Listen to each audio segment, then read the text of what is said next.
Joe. Push a little. Push. Yeah. Okay, now you can grab it there, Joe. You can grab it. See it over there. Maybe we're all right. Yeah, go ahead down. Easy. Don't let it hit. We got an icy edge. Four of us gonna Joe, you better get around here. Get around here, Joe. Set him in the back of the truck. Is it four of us or what? One next one over here, one over there, and we'll watch it. Break it again, Joe. Let's go down here. All right, back up a little easy. Watch it.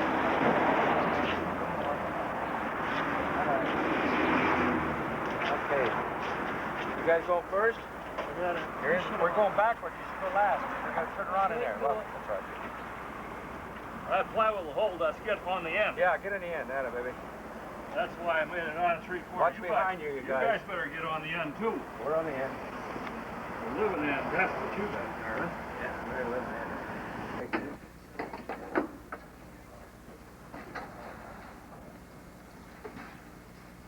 You hear that?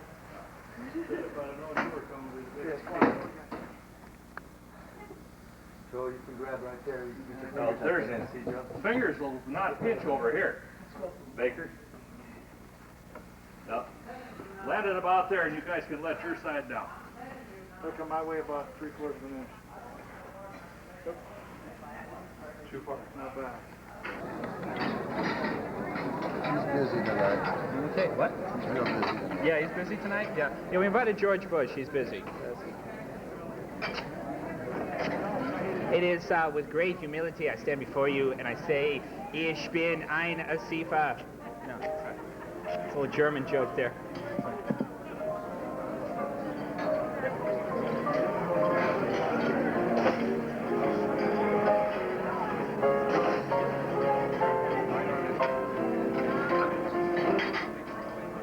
Okay.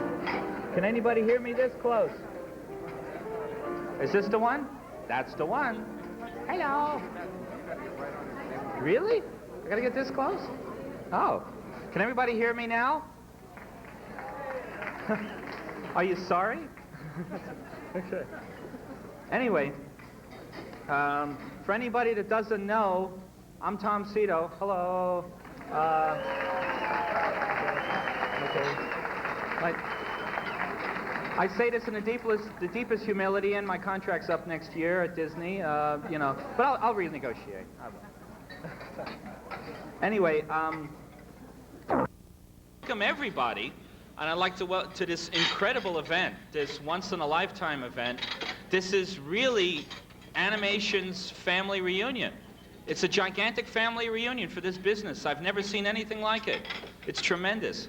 Somebody was saying that this should be like the Olympics. People should come with flags like UPA, Warner Brothers, you know, Bluth, Disney, and walk around the room and all. It's just amazing, you know. And I mean, I've got a lot of people to thank and all to help put this together. But first and foremost is all of you. You're tremendous. It's like once we started the ball rolling and we said that, you know, Grimm's birthday was going to happen, everybody started networking and everybody started calling and talking to each other, and my phone was ringing off the hook. You know, our receptionist at Disney said, "Tom, are you running a crap game or something?" It's like, what's going on? You know. So I want to thank the Walt Disney Studios for the loan of their telephone system, and I'm giving it back now, and this is good. Anyway, just a few people I want to thank before I bring up our MC and we start the evening's addresses. First of all, I'd like to thank the Natwick family and for honoring me with asking me to put this together. And it's a tremendous honor, and I feel very flattered to be counted, you know, in your community. And I'd like to thank the three which were guiding angels of this operation, which was Tisa David, June Foray, and Lorraine French. And let's give them a hand.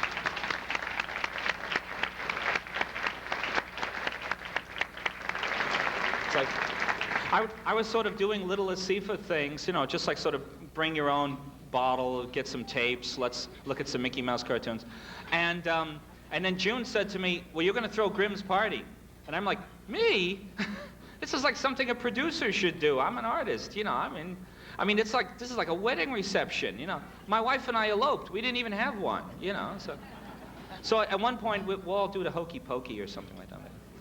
Anyway, so anyways, but, you know, I mean, June and Tisa, you know, because Tisa called me the next morning and just said, just get it started. People are going to come. You're going to get 400. You're going to get 500. You know, and I thought, well, yeah, you know, I mean, I've never seen in a seafood thing more than 200. Well, let me tell you, the count from the waiter is 505.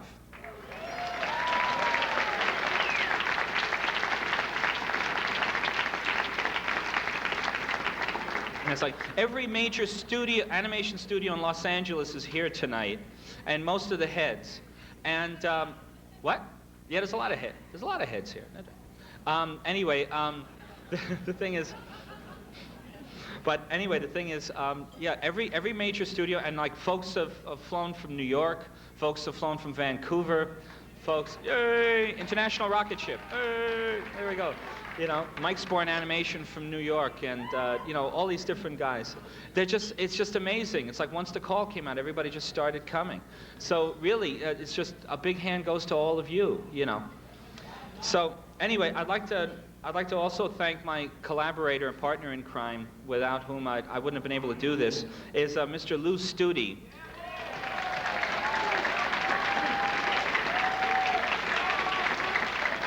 Where is he? Stand up, stand up.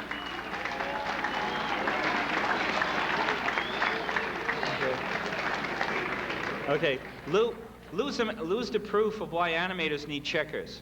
He's fantastic. Because, I mean, I'm sitting there, I'm going, go ahead, 100 bottles of wine, 200 bottles of wine, I don't care, you know. And Lou's going, no, look at the figures, you know, all this kind of stuff. So he's just tremendous. We fought like cats and dogs, but, you know, we really made a beautiful evening, and it's just, you know, so much is owed to him. I'd like to thank also the incredible Jerry Beck for our programs. He did a tremendous job.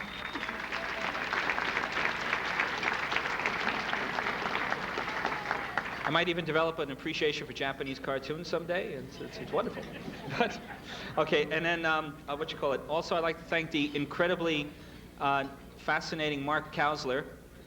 Okay, where is he? Stand up, Mark. Stand up.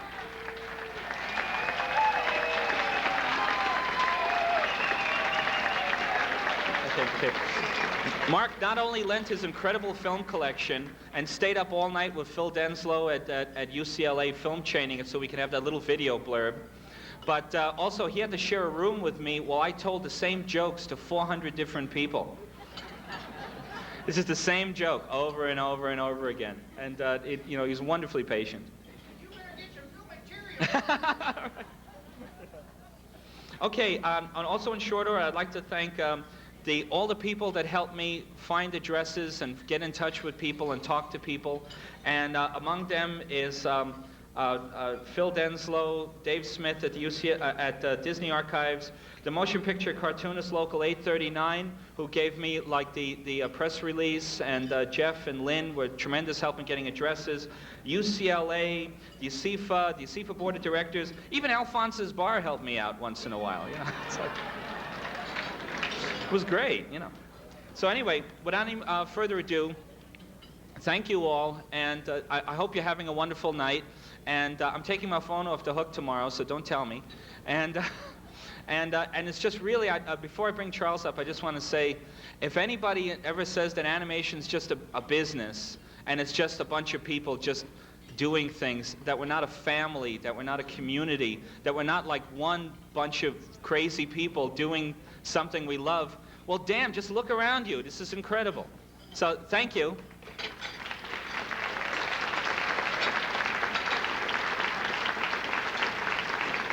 And, oh yeah, also a special thanks to Paul Mayer for bringing all the tchotchkes and everything in the back in the cocktail area. It's beautiful. It's beautiful. It looks really nice. It's really nice. No, thanks a lot. It's wonderful. And Phil Denslow and Dan McLaughlin. Anyway, our moderator tonight is Charles Solomon, the animation critic at the LA Times, the man we love to hate. And he's just so anyway. Okay, so author of enchanted drawings and other stuff. So I'm gonna bring Charles up.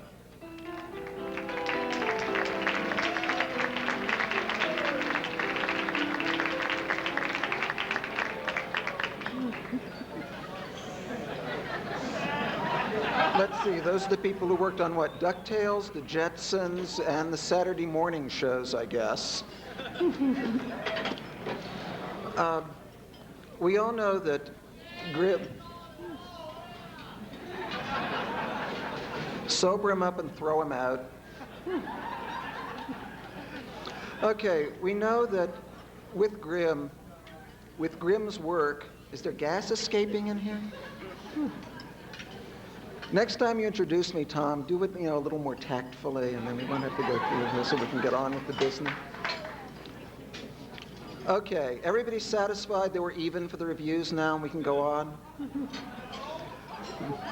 Okay, we'll talk about it out behind afterwards.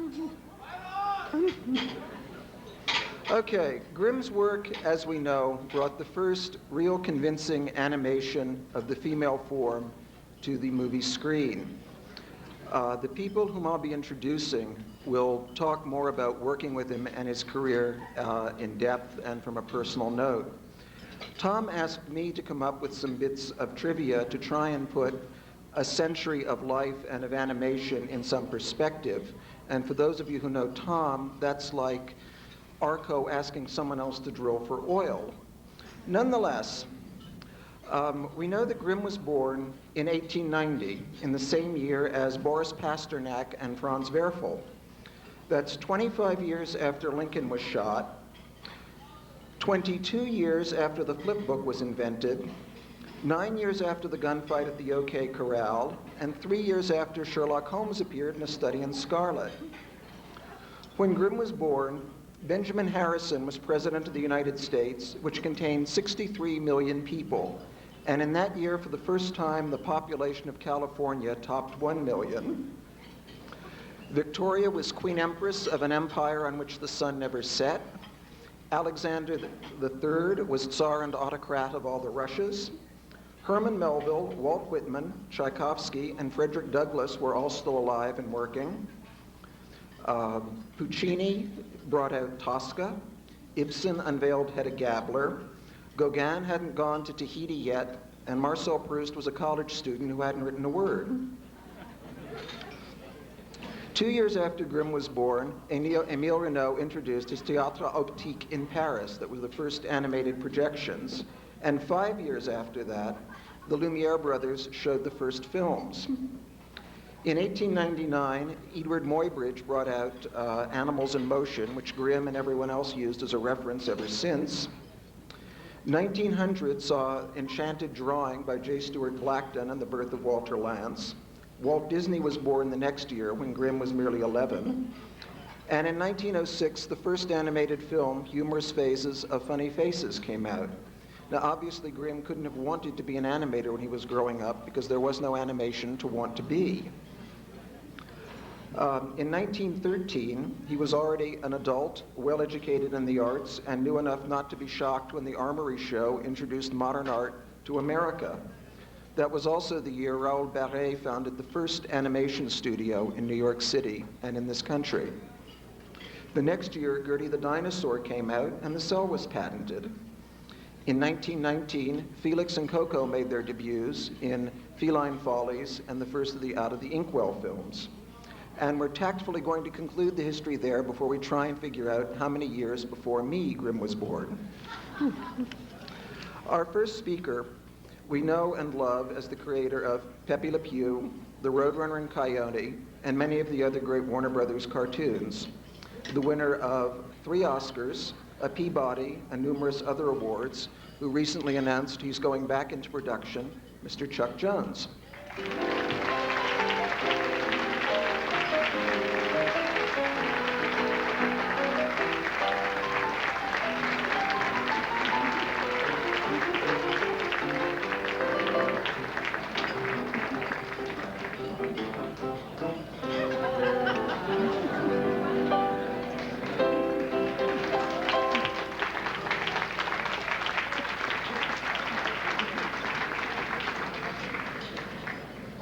I drew the short straw. They went through all the people that had done the most harm to Grimm, and I picked out me as being the first one that did him the greatest harm when he first came out here.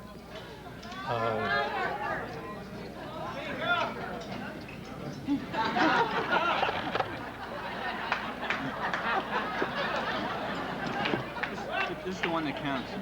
This one counts? Yeah, that's 1, 2, 3, 4. That's the one that counts. I'll start all over again. I didn't say anything very important anyway.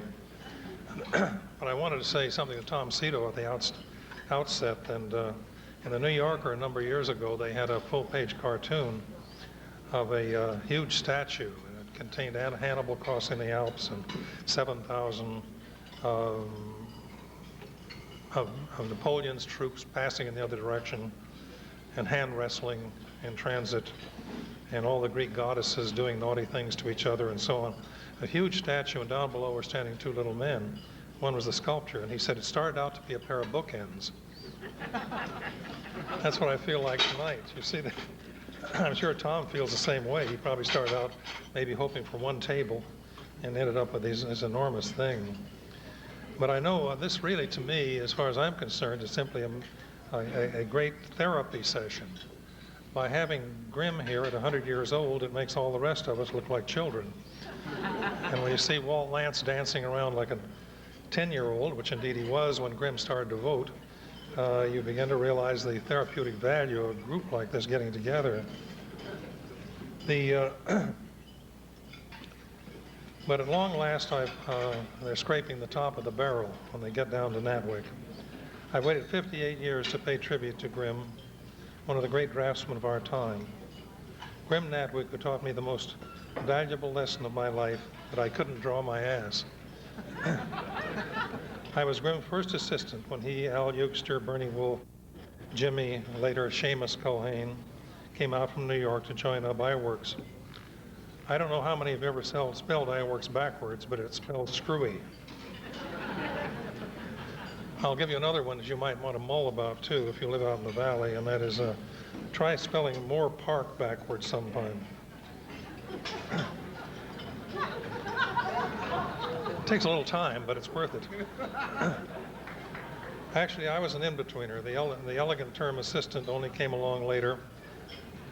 As a matter of fact, Ub one time advertised in the newspaper, this was the 1930s, and he advertised for in-betweeners. And the word must have gotten around verbally, because one day he heard this guttural voice came to the telephone and said, "Understand you're looking for go-betweens." Which we probably were. When there used to be a tailor on Sunset Boulevard, or Hollywood Boulevard, rather, called McIntyre's. And people like Ben Clopton and Tex Avery and Frank Sinatra and so on, people had very narrow shoulders would go there, although Tex was a little more portly than he was heavy in the shoulders. But they used to spread their shoulders out like this. So someone sent Natwick up there to get a suit of clothes, and they used a very heavy tweed, and they put those shoulders on him. His shoulders were already this wide, so when he came out, they were this wide, and he looked like a plaid battleship. He also had an automobile, and I don't remember the name of it, but I remember that it had a hood about 75 feet long and a tiny little conning tower on there, which Grimm could get into, but nobody else could. But when he came out here, he didn't know what he was in for. I was a parlayed cell washer. Hub had made me into an in-betweener because I was a failure as a cell washer, a painter, and an inker. Failure had gone to my head. I thought I could draw.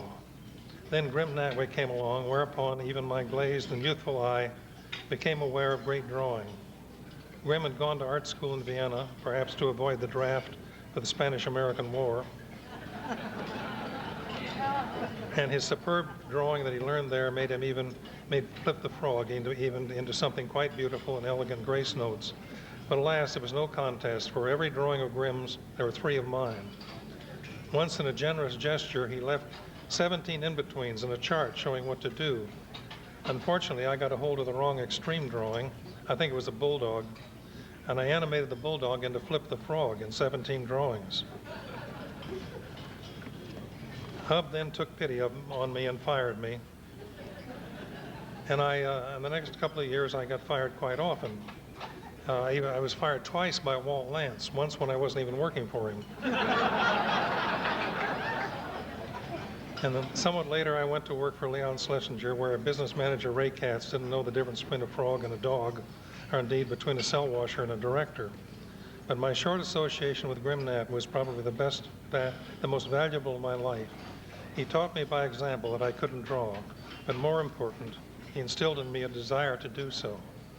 I think all I wanted to do then, indeed all I want to do now, is to draw as well as Grim Natwick. There's been a certain amount of badinage about Grim's age, as in jokes when he was at Disney's, he was either too old or too young to be one of the 9 old men. And it's certainly true that Grim is a man who none of us knew when he was chronologically young, yet a man who all of us today know and admire and try to emulate.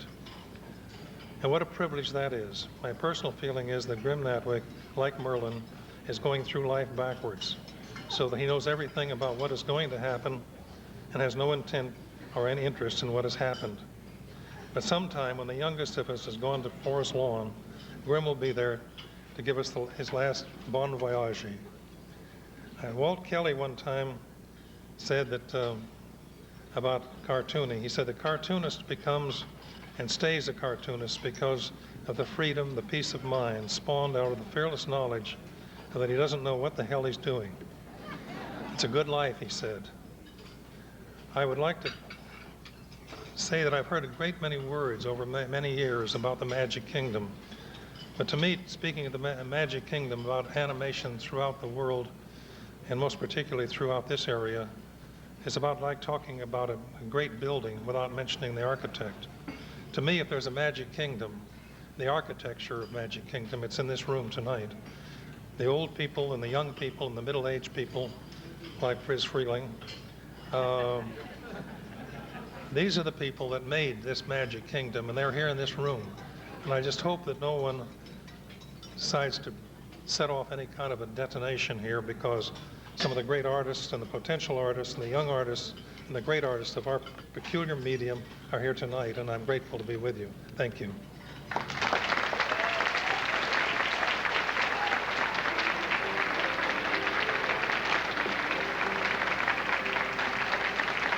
Walter Lantz told me he had gone to see Winsor McCay's vaudeville act and saw the film of Gertie the Dinosaur, and that inspired him to want to become an animator, which indeed he did with one of the longest careers in the history of the medium.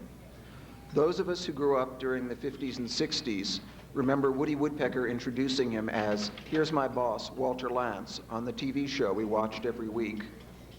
His studio was the last of the Hollywood cartoon studios to close in 1972, long after the others had given up the ghost. And in 1979, the Motion Picture Academy honored him with an Oscar for Special Achievement.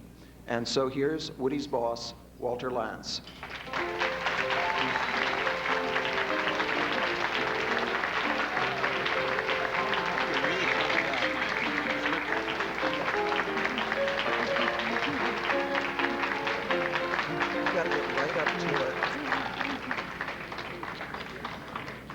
You know, if all these animators had to buy their own drinks, we would start this party at 7:30.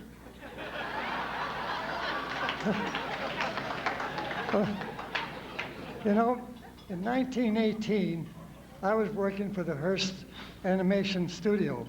Mr. Hearst decided that he would make animated cartoons using the characters in the newspapers, like the Katzenjammer Kids and Happy Hooligan and so forth. And one day, Greg LaCava, who was head of the studio, brought this tall, 6'2", handsome young guy. He said, "Fellas, I want you to meet my friend, Grim Natwick." Well, we all knew about Grim. He was a famous illustrator. He drew comic books and also covers for fashion magazines, and we knew that he was quite an artist.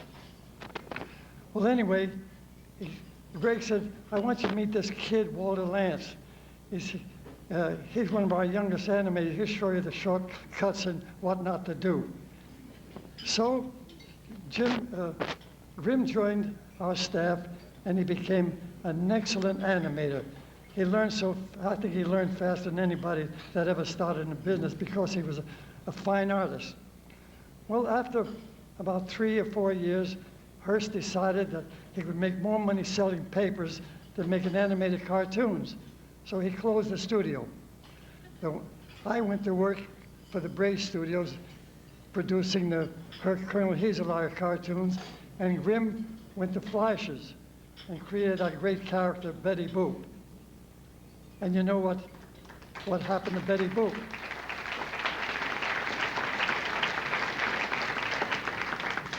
Well, the Bray Studios closed.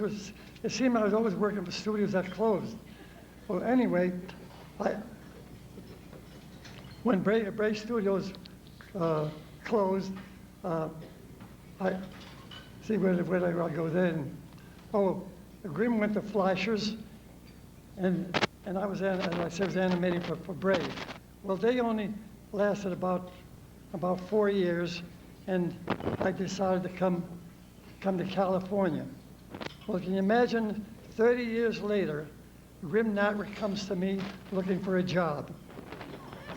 So I gave him a job as an animator, animating Woody Woodpecker. And I'll tell you, he animated some of the most wonderful scenes that ever appeared in a Woody Woodpecker cartoon. Well,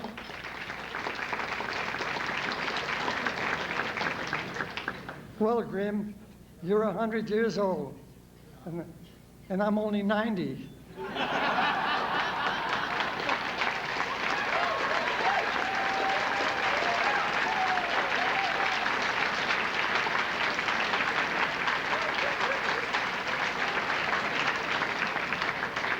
So God love you, Grim.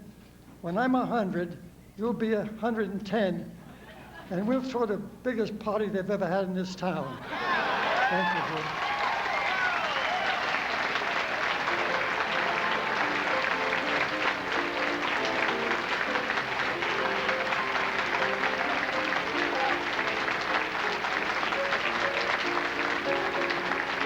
Who was one of the great animators on Disney's on Dumbo and various other films, developed a little astrological device that's used to discover the moon and stars and things like that. And he's made a whole bunch of these, and he thought it'd be really neat to share with you. So it's a little gift from Mr. Hicks Loki, and thank you. See, for $50 you get a lot of stuff here.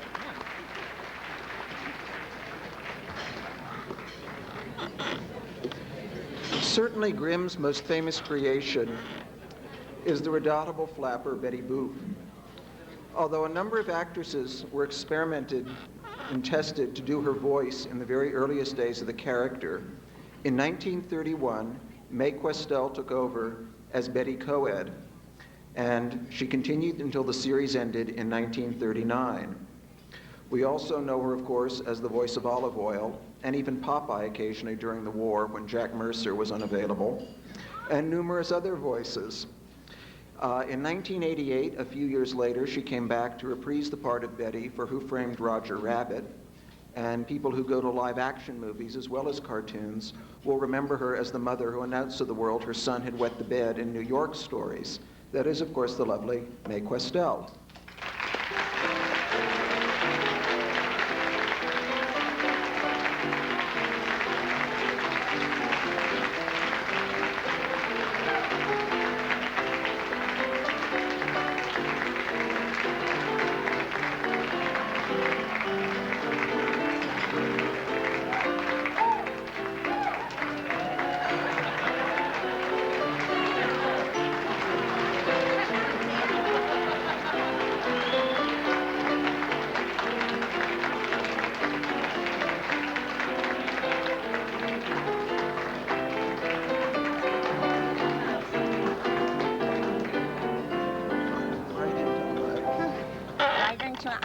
I love good mics like this.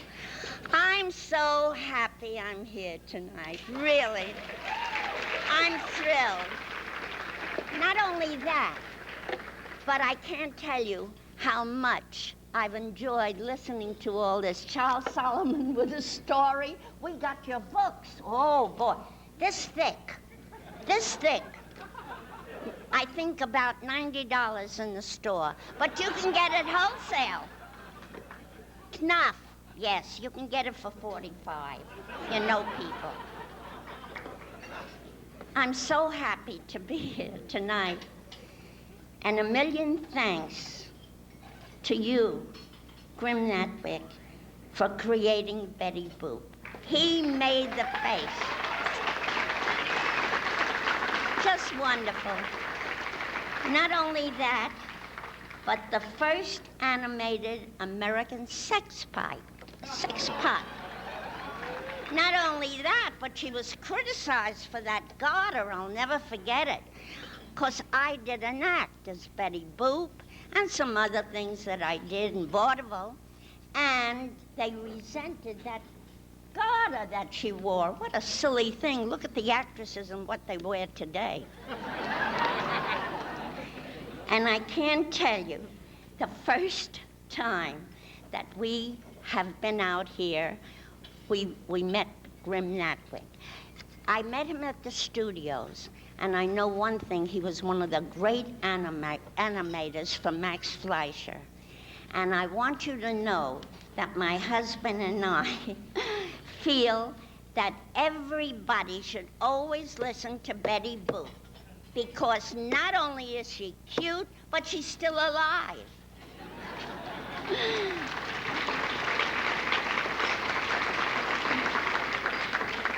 I loved doing the role of Betty Boop, and I can tell you that she actually has always been able to not only sing, but to act too, and also, I was in Popeye and Olive Oil. Of course, you know who Olive Oil is, you know. You, here I am.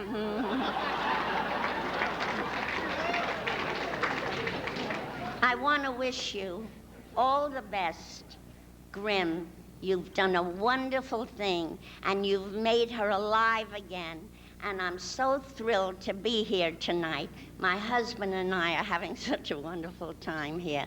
And let's hope for the next 100 years you'll be around, and we'll be back to give you all the credits you deserve. And a happy birthday, and I'm very happy to be here. But I can tell you this, I have a lovely friend here called June Foray, who does all those wonderful Darling, I love you. And I love tonight because you were all here, and I'll tell you the truth, if I had brought some music and done a little rehearsal, I would have sung too. But all I can say, can't sing without music. All I can say is boop boop be doop. Thank you. Thank you. Thank you.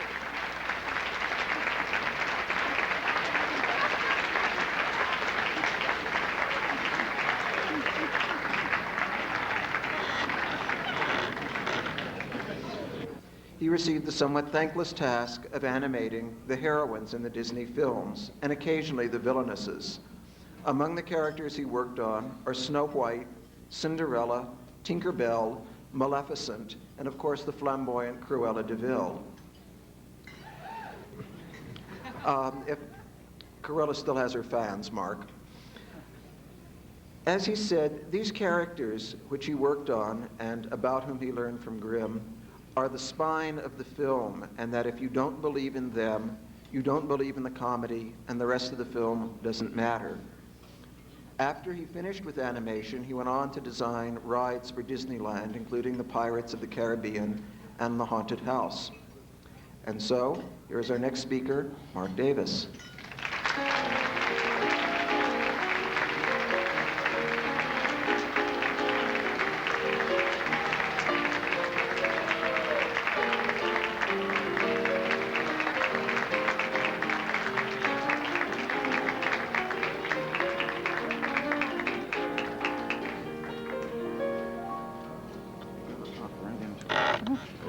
into it.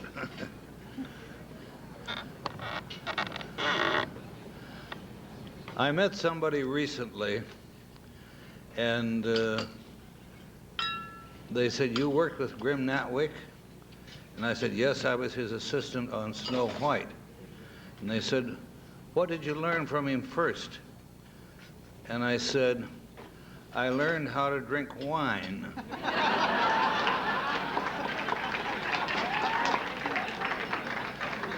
At the time I met Grim, this was probably about 3 years after Prohibition was repealed, and what we knew about wine was that you got a half gallon for about 95 cents, and it was always red.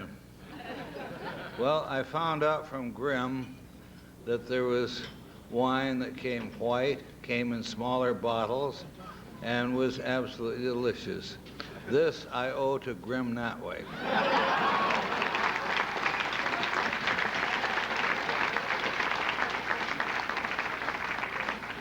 There's a few other things I owe to Grim Natwick. I think all of you are aware that we're in a business that is kind of then I wrote. We don't give too much credit to other people around us. And an awful lot of people say Walt and me and so on. But knowing Grim, when I first met him, he was so excited about the talents of other people. He would take me into the rooms of, well, any number of the top animators, Freddie Moore, Bill Teitla, and then he would get permission and we could kind of go through all the roughs that they were throwing out, and we would look at these things and he would tell me about them. And I think this was very wonderful. Anyway, he was excited about the talents of the people that were around him and around me.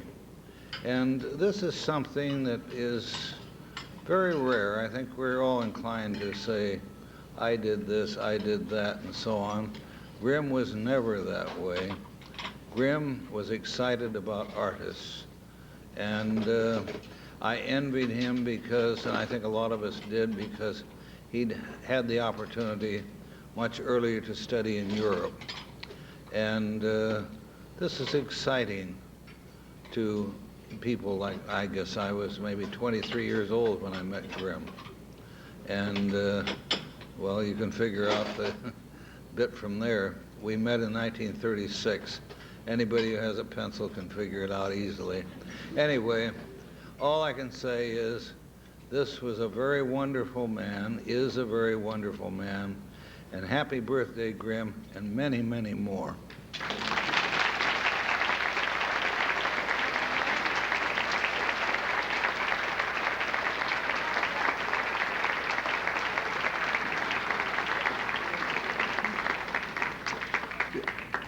And now, ladies and gentlemen, animation's most distinguished centenarian, Mr. Grim Natwick.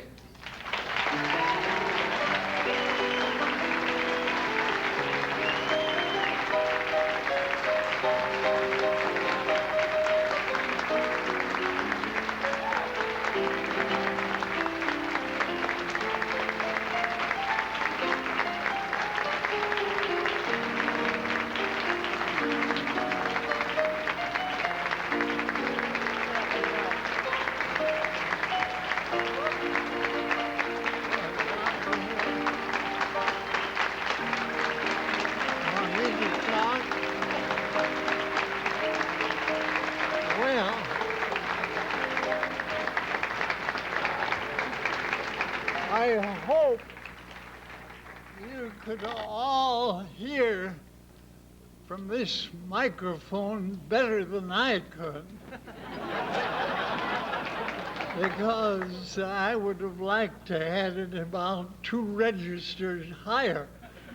But I did get a lot of marks, complimentary statements, and I want to thank you, Mark, very directly Mark and I would think our work in animation was more like a couple of brothers working together than just an animator and a so-called assistant.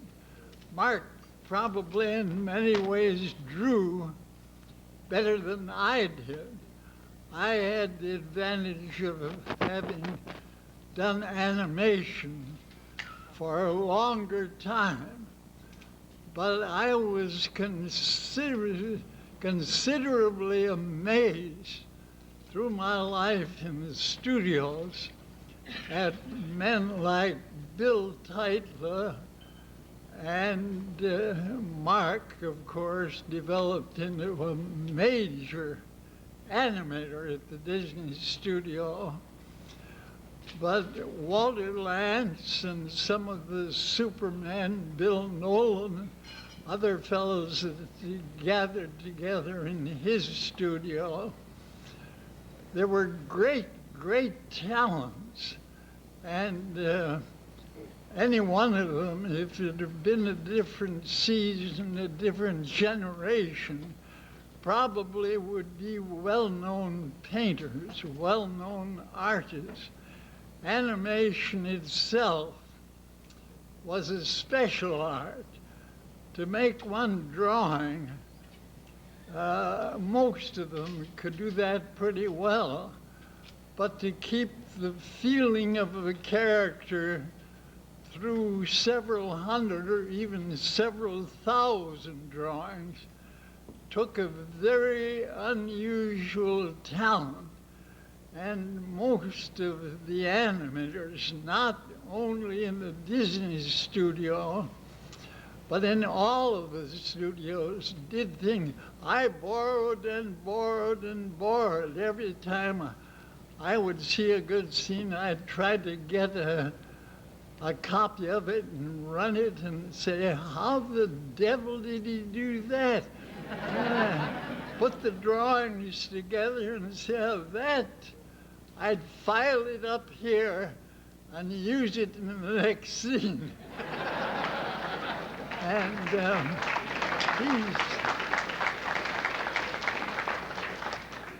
animation, however, became so fascinating. The first, I don't want to talk to you too long. The first pictures were black and white, and they didn't have any soundtracks. We put the drawings in balloons the way they are in a newspaper, and we tried to make funny drawings, but we really did not have storymen. Gregory LeCout, in one of the first studios I worked in, pretended to write a story, but to sit down and animate it, you almost had to have a private talk with him to find out what he had in mind. And talented as he was not able to keep 10 animators busy.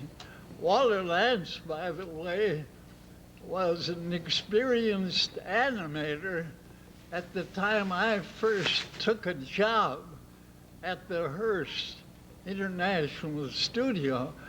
I began to learn things from Walter Lantz, and he, I guess, was the youngest man at that time on the payroll.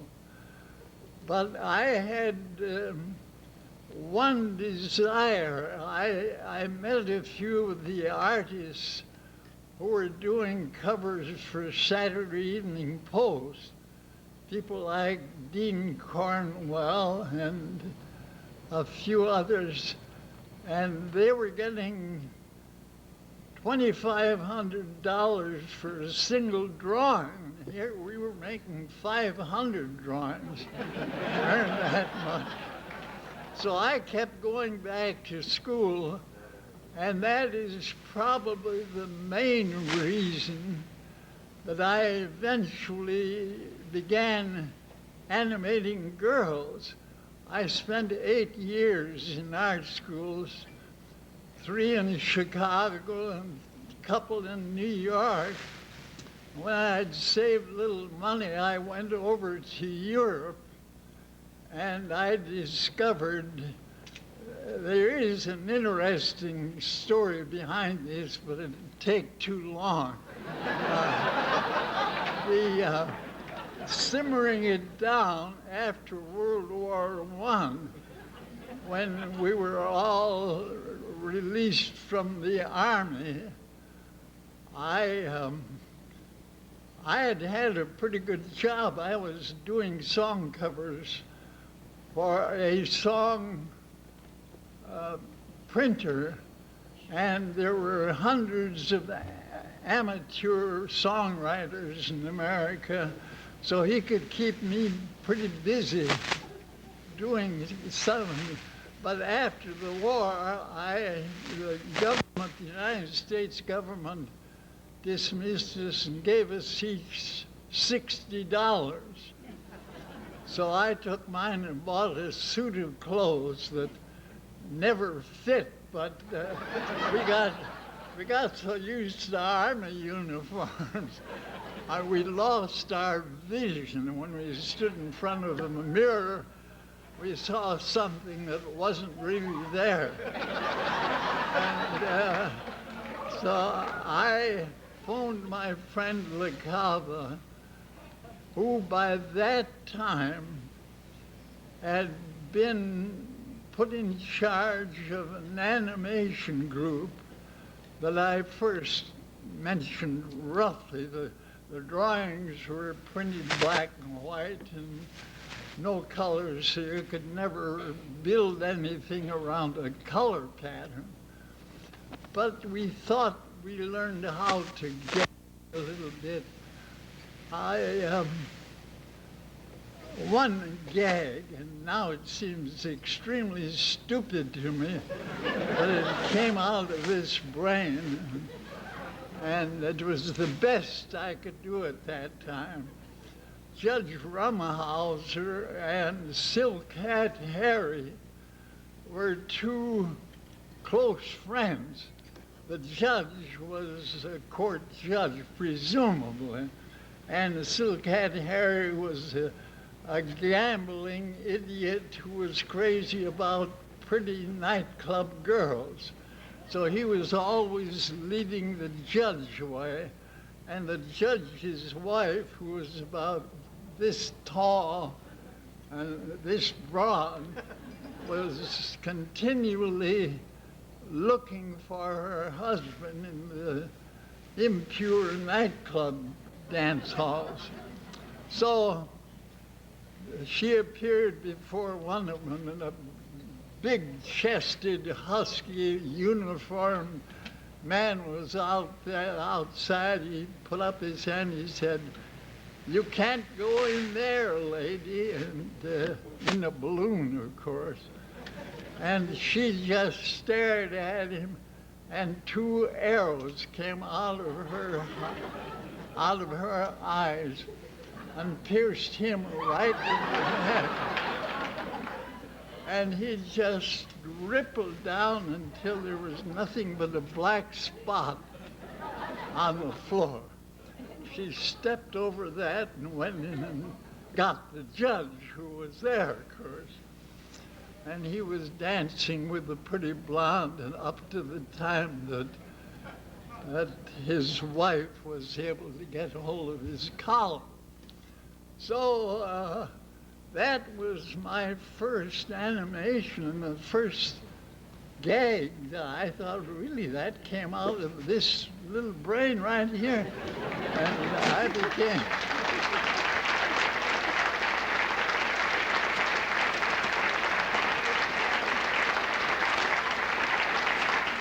Am I talking too much? Anyway, finally color came in. and the sound was in the film. You didn't have the silly balloons up there to read. The Mutt and Jeffs, I remember always, I think Jeff was the short one, and Mutt was the tall one. Jeff would insult him, and the last frame of the film, a brick would be hitting Jeff in the back of the head and picked him up off the floor, carried him out of the scene. So the gags were did not come from the minds of genius. But the audience didn't mind any more than we did. So it turned out to be a very easy way to make a job. But I recall vividly, of course, I should say that I always had one great passion. That was develop my artistic talent to where I could make one of those $2,500 covers for a Saturday Evening Post.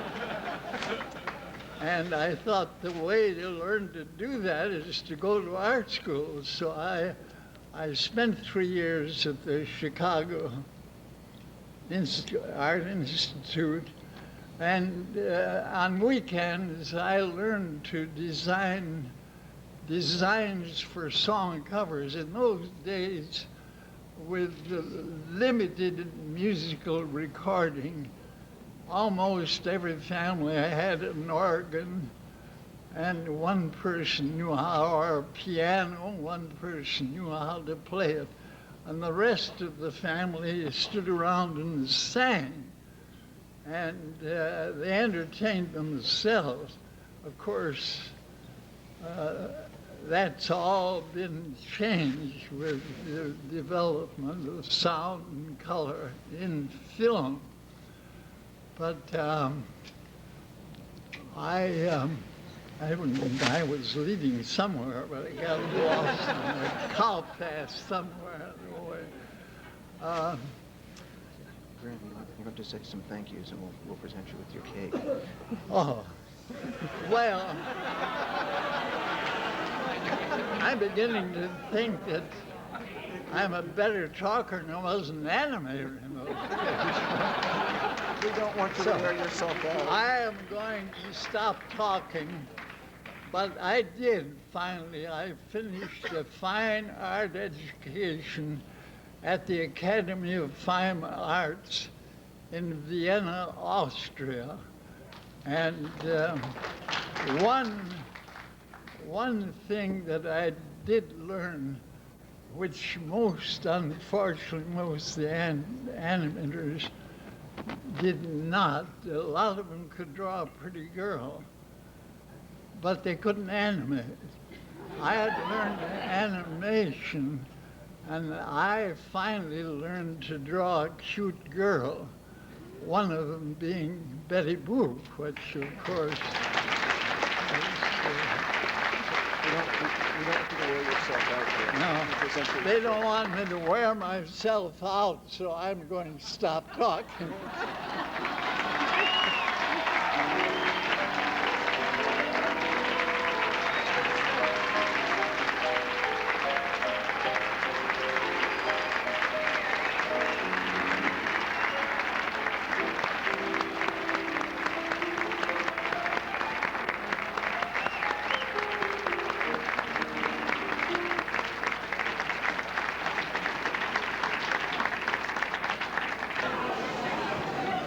I love this man. I love him. Antron Manoogian, the president of Asifa Hollywood, will present Grim with his birthday cake.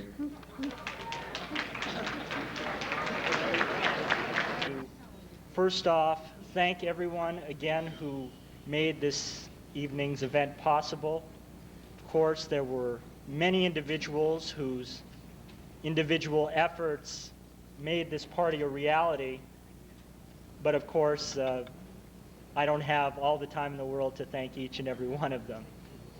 I would, however, like to acknowledge two individuals who were primarily responsible for coordinating Grim Natwick's birthday party. And they are Tom Cito and Lou Studi.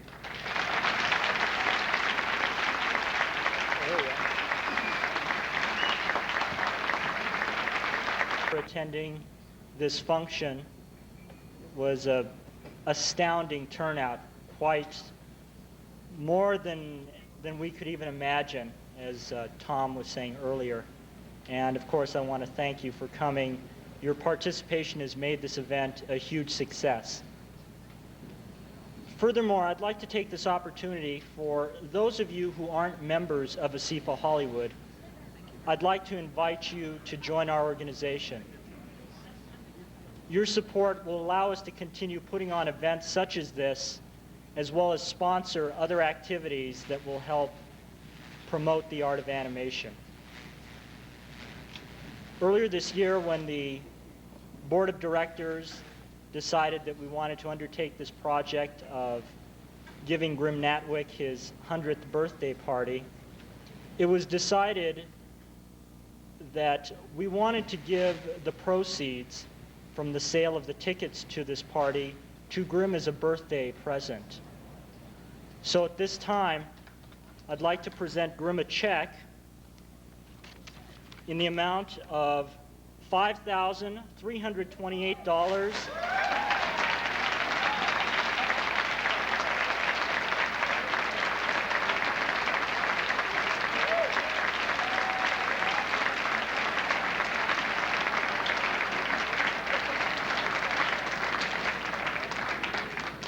and 16 cents. Grim, congratulations and happy birthday.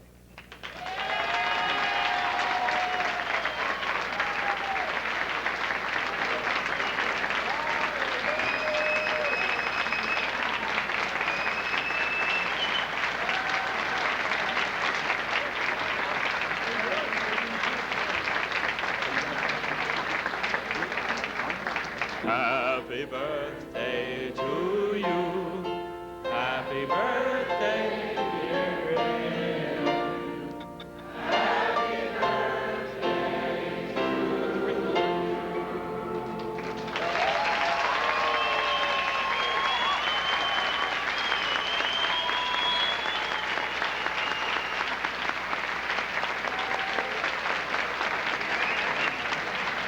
We actually got to bring Grim over. The cake's too big for it to come to him.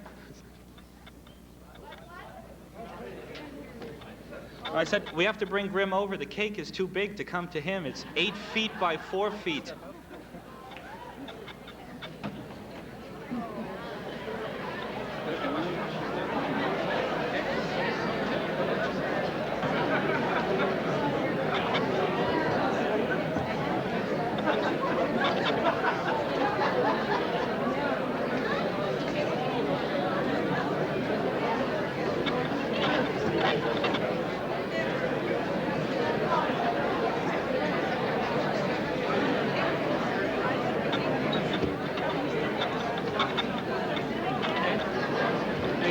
How about another chorus of happy birthday for Grim while he's doing his cake? Happy birthday to you. Happy birthday to you. Happy birthday, dear Grim. Happy birthday to you.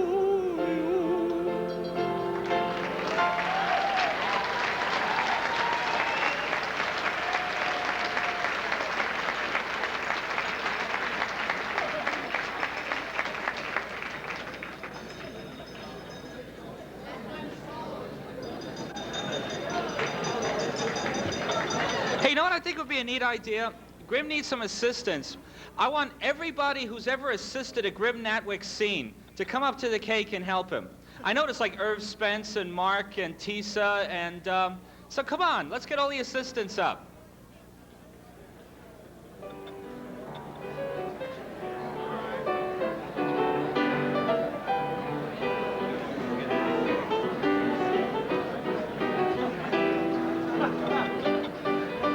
Watch a step here.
as a special treat, we have.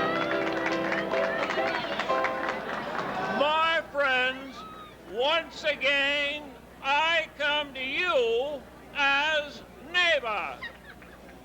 This great man, Grim Natwick, will endure as he has endured, will revive and prosper for many, many years. But first of all, let me assert my firm belief that the only thing we have to fear is fear itself. Full speed ahead. Once again, I say happy birthday, Grim Natwick, and many, many more. Thank you.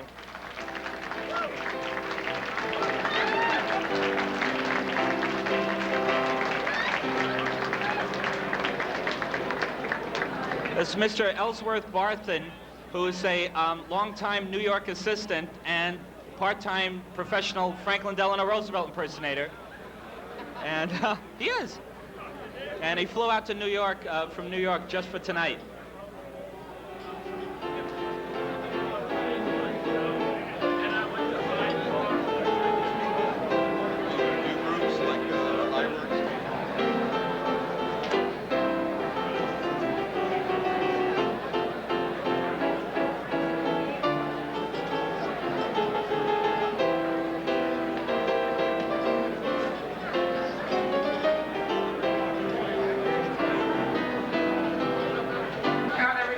So you know who it is, so that all the people who write books in the future will get it right for once. Okay, so that's Nick Loki, that's Virgil Ross, that's Ernst Spence, that's Rudy Cataldi, that's John Kimball, that's Warren Kimball, that's Ed Crochet, that's Grim Natwick, I think you heard of him. It's Tisa David, that's Dwayne Crowther, that's Frank Thomas, that's the great Art Babbitt, equally great Molly Johnston, that's Claire Weeks, that's George Singer, that's John Wilson, there's Fred Quitman, there's Lee Mishkin, there's Bill Carney, there's Leo Salkin, the great Corny Cole, is Irv Dressler?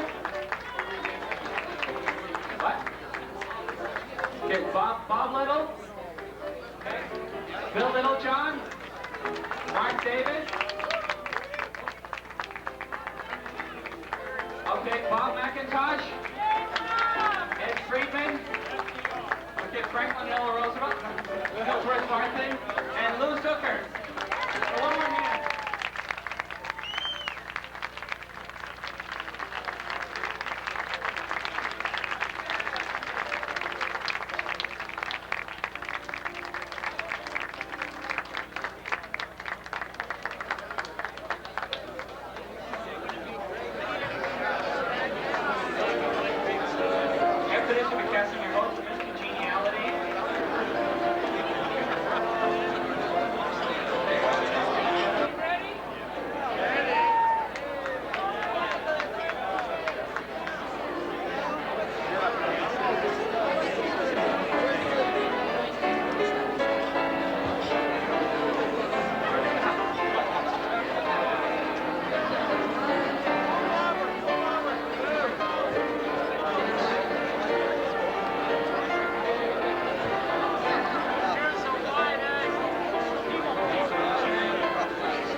Dave, I'm Hal Gear.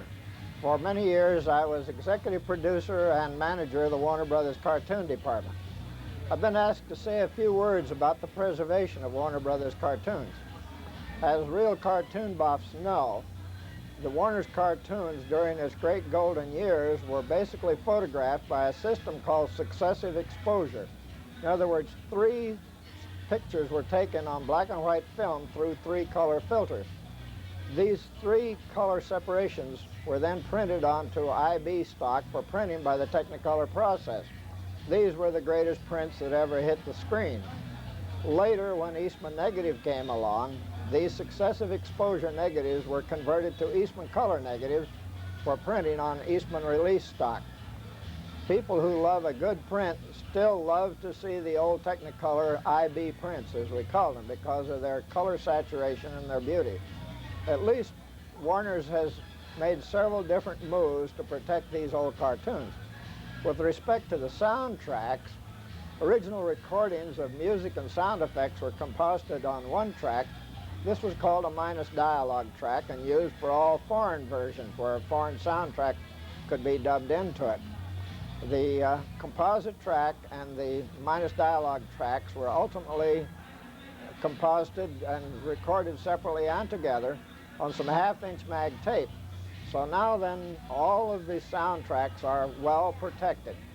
The original 3-color strips, of course, were on nitrate. This film is now shrinking. No one knows how long there will be optical printers to handle this kind of thing. And no one knows about the lasting power of Eastman negatives. Some of them have lasted 20 years real well. Others have already faded, resulting in the need to go back and do enhancements to try to salvage them. At least they've all been put on mag film, and from the standpoint of television, there will always be good copies of Warner Brothers cartoons. But with the renaissance of animation in the theaters, it's hoped that the good protection of the old Warner's golden age cartoons will still be available in years to come for use in the theaters.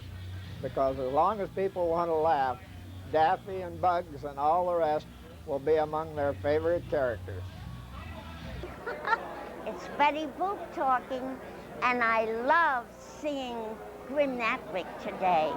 He's such a wonderful, wonderful animator, and we worked together for many years. And by the way, I am also Olive Oil. You know Olive Oil, Popeye's girlfriend. Oh, dear.